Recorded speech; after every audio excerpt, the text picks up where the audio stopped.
السلام علیکم ورحمۃ اللہ وبرکاتہ۔ میرے پیارے دوستوں، بزرگوں اور میری پیاری بہنیں اور بھائییں، دنیا میں ہر انسان چاہتا ہے کہ اس کے رزق میں، اس کے دولت میں، اس کے مال میں کبھی بھی کمی نہ آئے۔ اگر ایسے شخص کو بہت زیادہ مل رہا ہوتا ہے تب بھی اس میں اضافہ کی کوشش میں لگا رہتا ہے۔ ایسے میں وہ لوگ جنہیں تنگی رزق کا سامنا ہوتا ہو، جن کے پاس مال نہ ہو، دولت نہ ہو، وہ بھی اس کوشش میں لگے ہوتے ہیں، لیکن اس کی امید پوری نہیں ہوتی ہے، اس کی آرزو، اس کی تمنا پوری نہیں ہوتی ہے۔ ایسا شخص جن کی رزق میں تنگی ہو اور وہ چاہتے ہو کہ خزانہ غیب سے ان کی مدد ہو اور دولت میں اضافہ ہو، تو انہیں یہ وظیفہ پڑھنا چاہیے۔ دوستو، میں وظیفہ بتانے سے پہلے آپ کو ایک روایت سناتا ہوں۔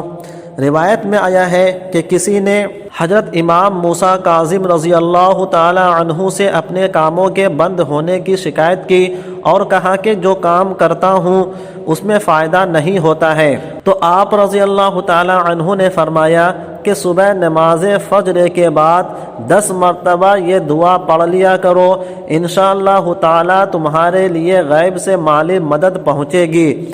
آپ بھی یہ وظیفہ آج سے پڑھنا شروع کر دیں، آپ کے بھی دن بدل جائیں گے۔